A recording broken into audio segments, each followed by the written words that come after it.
está narrado por Batman, porque está como muerto. Sí, de hecho, quería hacer la referencia intelectual y nada más quiero confirmarlo. El que escribió Tom Sawyer sí es Mark Twain, ¿verdad? Sí, porque es el mismo de Huckleberry Finn, ¿no? Uh-huh. Sí, según eso es no. Okay. Es que Sí, es Mark Twain. No, sí. Y Tom Sawyer es el que ve su funeral, ¿no? Ah, no sé. Nunca leí Tom Sawyer. Ni Huckleberry Finn. Según es el que...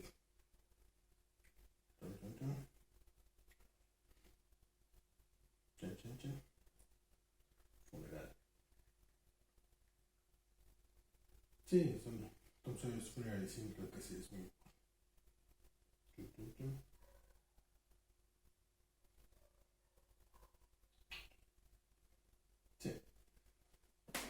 Sí, es él. De hecho, ya lo leí casi un chingo de veces, pero aparte es como estas referencias muy...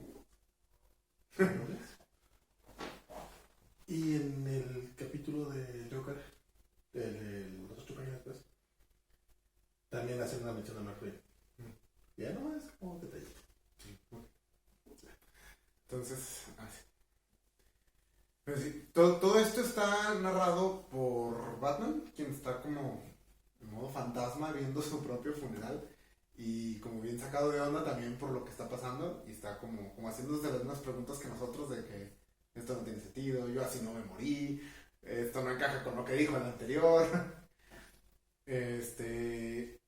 Y ya, pues bueno, vemos todo el funeral, pasan todos a hablar, vemos, a algunos se les dedica como mucho tiempo a las historias de cómo murió, y otras sí son cosas de una viñeta, de 2, 3 viñetas. De hecho, particularmente la de Gatúbela y la de Alfred. La de Alfred son las que duran más. Ajá, toman mucho espacio del primer capítulo, no sé si como que no tenían para llenar todos los 2 números y pero vamos a extendernos con esta pequeña historia. Y pues sí, entiendo a lo mejor por qué Gatúbela y Alfred, pero yo siento que Gordon también se merecía una historia así larga. Yo Gordon creo que no habla, ¿no? Sí habla. Sí hay un momento donde... No recuerdo si le dan viñeta, pero sí se para en el... Porque Bullock como que sí tiene su... Sí, Bullock sí tiene su historia. Entonces vemos todas estas muertes y luego se acaba la historia y ya. No tanto así. Pero esto de que el personaje principal vea su funeral es como le llaman el hacer un Tom Sawyer. Así le llaman. Sí. Okay. Pull a Tom Sawyer. Okay. Hombre, googlea. Casi como se le googlea ahorita. Te mueves en círculos muy elevados. Ay, sí, un Tom Sawyer. Tú no lo haces seguido. Es algo muy común. Eso de la fiesta loca. Ay, ya se fue el pedo.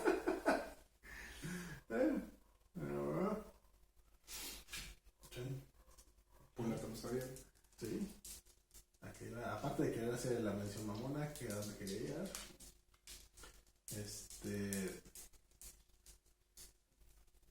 Y aquí lo que nos ayuda mucho a ver.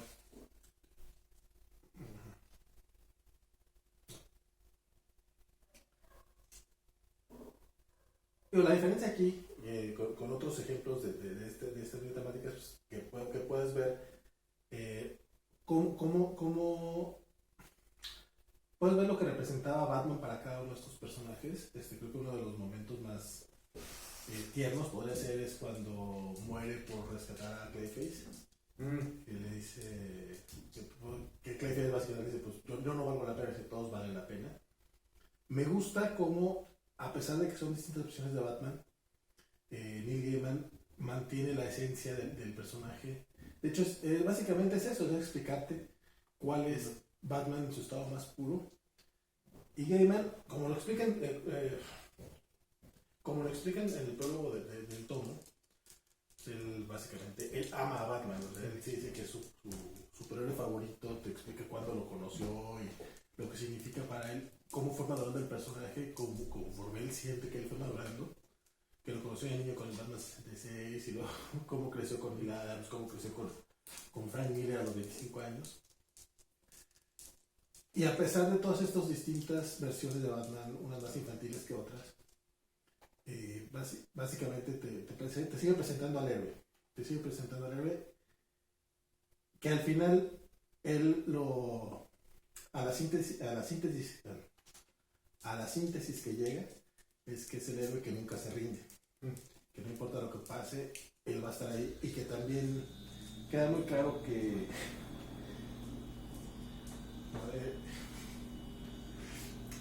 ¿Es otra referencia mamona? no.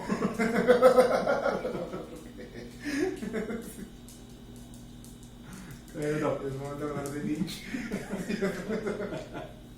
Es que cuando el abismo te mira, cuando miras al abismo, el abismo te devuelve la mirada. No, es que le iba a tirar. Agresión obligatoria de Batman contra Superman. Okay. Algo así, pero no. Okay. ¿Qué fue lo que dije? La síntesis. La griega, que Neil Gaiman entiende demasiado el personaje que quiere. Digo, muy diferente. En esta ocasión no le voy a tirar a Zack Snyder, que evidentemente no entiende el personaje, sino al final de Christopher Nolan. En la trilogía de Dark Knight vemos que al final Bruce termina su cruzada y termina siendo feliz. Neil Gaiman te lo dice aquí, eso no es posible con Batman. Batman jamás se termina de perdonar la muerte de sus padres, y él sigue peleando, y la única manera en la que puede terminar su cruzada es muriendo. Creo que,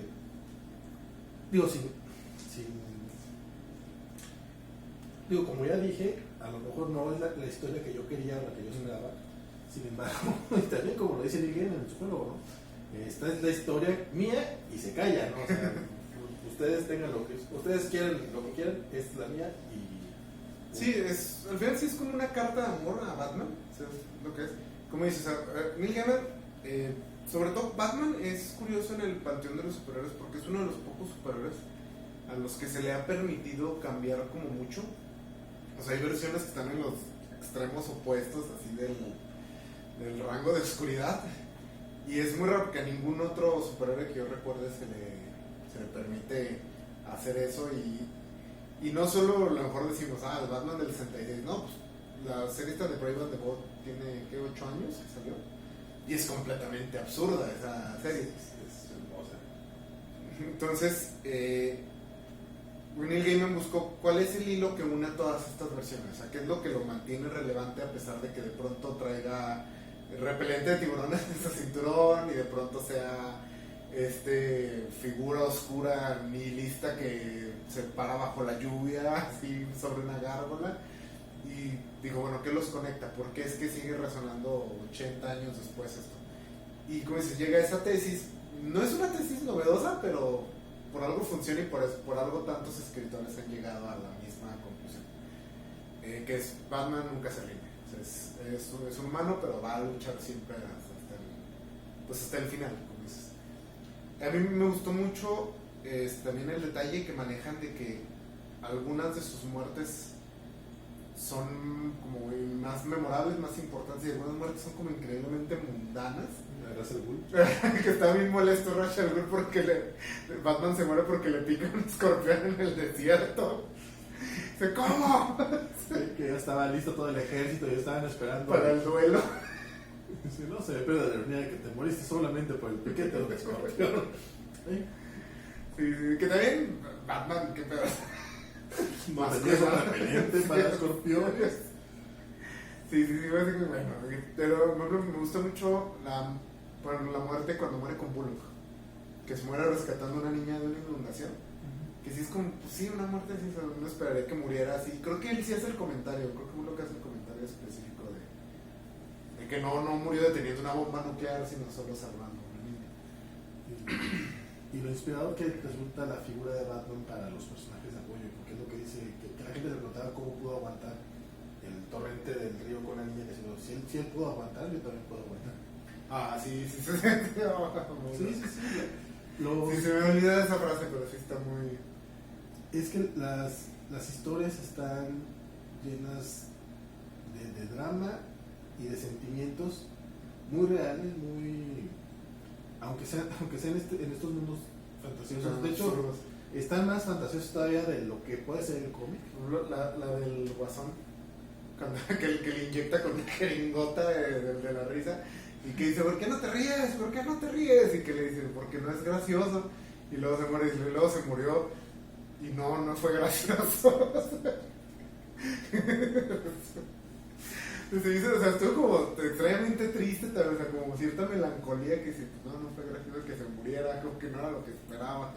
El Acertijo también tiene otro momento en el que dice, pero es que tú no te puedes morir, o sea, tú tienes que regresar la próxima semana, la misma hora. De todos esos detallitos, se nota que sí, Gaiman era una historia que quería escribir. De hecho, me remito demasiado a ese prólogo, porque creo que te explica demasiado sobre lo que va el cómic. Acertijo, batidora. Ay, por hacer ese paréntesis se me fue el pedo. ¿Qué dice en el prólogo? Dice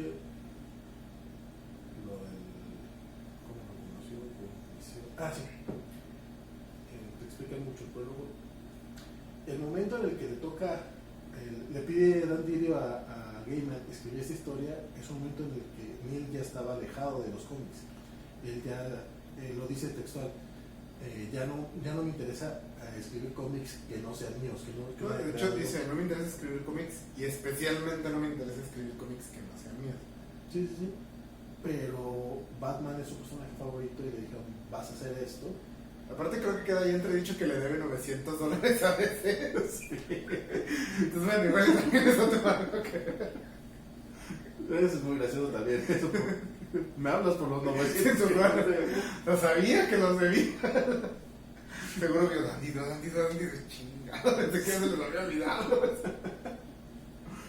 Pero como es, quién sabe cuánto le habrán pagado a Gaiman por esto, pues decías fuera del aire, seguramente le pagaron más que a otros lo que le pagan toda la vida. Sí, pues, bueno, o sea, como paréntesis, hace poco escuché en un podcast que Neil Gaiman cobra $20,000 por una conferencia en estos tiempos, entonces sí, no fue no debe haber sido poquito lo que le dieron por estos números. Y aparte sí sabes por qué cobra eso, ¿no? Porque antes iba a todas las conferencias, o sea, a donde lo invitaran le iban y no tenía tiempo. Entonces la gente que se considera dijo, no, es que tienes que subir tus tarifas porque no puedes, o sea, es imposible, no puedes decir que sí a todos. Y en teoría, no sé, eso sí, no sé qué tan cierto sea, no tengo datos tan a la mano. Y no me voy a poner a googlear ustedes, por favor.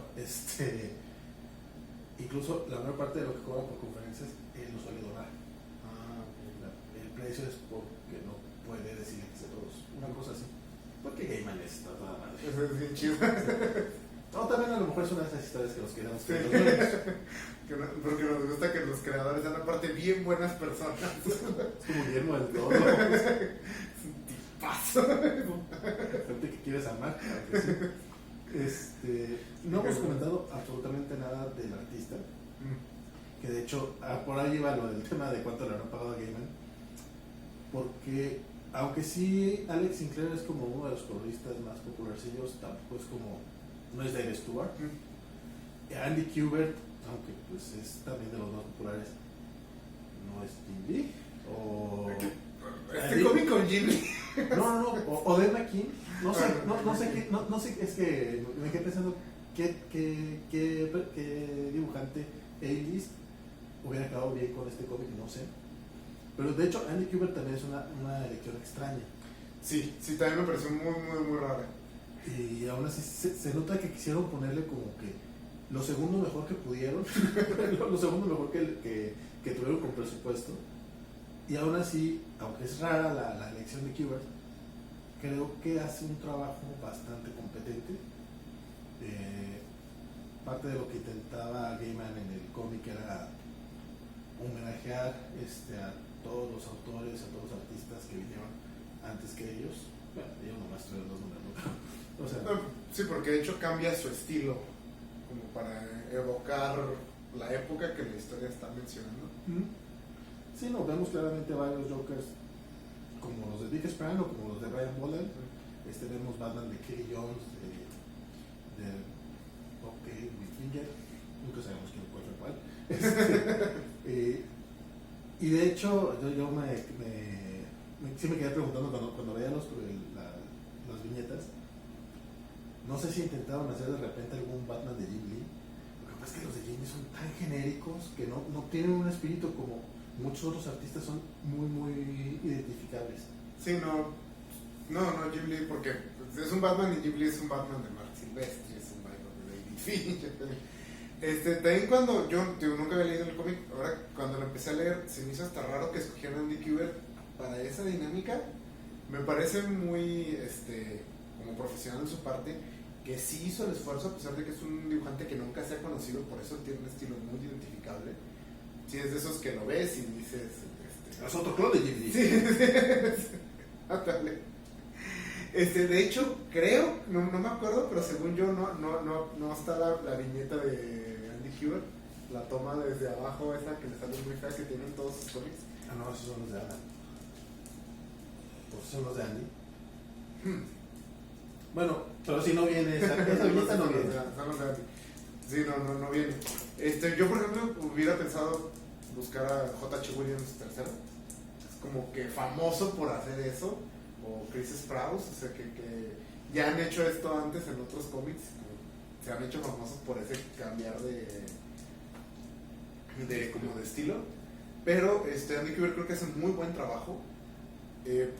Sobre todo porque él es un dibujante, como es un clon de Jim Lee, que es como espectáculo y acción y batimóviles explotando. Entonces sí, como que yo creo que sí dijo, no, es Neil Gaiman, le tengo que echar ganas, tengo que hacer lo que me dé. No, y de hecho a lo mejor no es sobresaliente, pero es bastante competente, porque básicamente son gente hablando, son cabezas hablando. Y aunque pareciera que puede ser sencillo, lograr un cómic que te permita cosas con diálogo es difícil. Incluso ya rumbo al final descubrimos que durante todo el tiempo Batman está platicando con una mujer que resulta ser, ¡oh sorpresa!, Marta. Que también es un momento bastante bonito y es donde ella le dice básicamente que pues, tú eres esta persona que nunca va a descansar. Los únicos momentos felices que vas a tener en tu vida son esos años antes del... Sí está. Es un poquito descorazonador, pues sí es que te rompe por dentro, pero también termina con un toque muy muy muy de esperanza, porque básicamente muere Batman y vuelve a nacer. O sea, te explican de que es básicamente eleva a Batman a un nivel casi mitológico, sí, de este ser que lo que tiene es su cruzada eterna y nace para ser feliz unos pocos años, pelear, morir y volver a nacer. Sí, ahí se vuelve como increíblemente meta en el cómic, porque es pues esta idea de que este personaje nunca, o sea, no va a descansar el personaje dentro de la historia, pero nunca va a descansar de que deje de ser publicado, nunca va a dejar de existir. Siempre cuando una versión de Batman llegue a su final, solo vamos a crear otra para la nueva generación y otra, y así cada una, como las historias pues van a ser diferentes, algunas más oscuras, otras más alegres, pero siempre va a existir ese personaje y siempre debe de mantener eso, que es nunca rendirse y continuar siempre. Entonces sí, es un final bonito, a mí me gustó mucho y sí sentí así como que cuando se despide de todos, cuando el adiós. Buenas noches. Sí, buenas noches, Baticueva, buenas noches. Saludos. Sí, bueno, creo que se despide hasta del dinosaurio rojo. Sí, sentí aquí finito en ese momento. Pero sí, tiro, sí me gustó. También algo que me agradó es que les da personalidad a sus secundarios a través de la historia que cuentan. Porque, por ejemplo, la de Alfred es esta historia de cómo Alfred siempre lo va a cuidar y siempre va a estar como... Pues siempre va a ser este padre muerto de preocupación por él, que va a hacer todo por él. Que la historia a lo mejor lo lleva a un nivel absurdo. Pero pues ya dejarlo que básicamente que se vista de murciélago y salga a golpear desconocidos en la noche ya es como darle mucha cuerda. Lo hacen ver ahí, o sea, si lo hacen muy notorio, o sea, es que no sé qué tan mal estés de la cabeza, pero pues, si eso te ayuda a ser feliz. En la historia, pues básicamente lo hacía Bruce Wayne, pero pues le daban sus buenas madrinas, entonces como que no lograba ese nivel de felicidad. No, de hecho, no era tanto, sino que no había como tanto crimen. Te decía, salía, había noches en las que encontraba un criminal y ya le pegaba, y había noches que no. Entonces, que no había nada, entonces pues se ponía triste y Alfred crea a los villanos, todos los villanos son amigos de Alfred, actores y comediantes que se disfrazan y luego Batman va y les pega. Que también a estar bueno en la paga porque Sí, no, esta escena de Alfred maquillándose para convertirse en Joker sí. no es hermosa porque no es la palabra, pero sí está genial.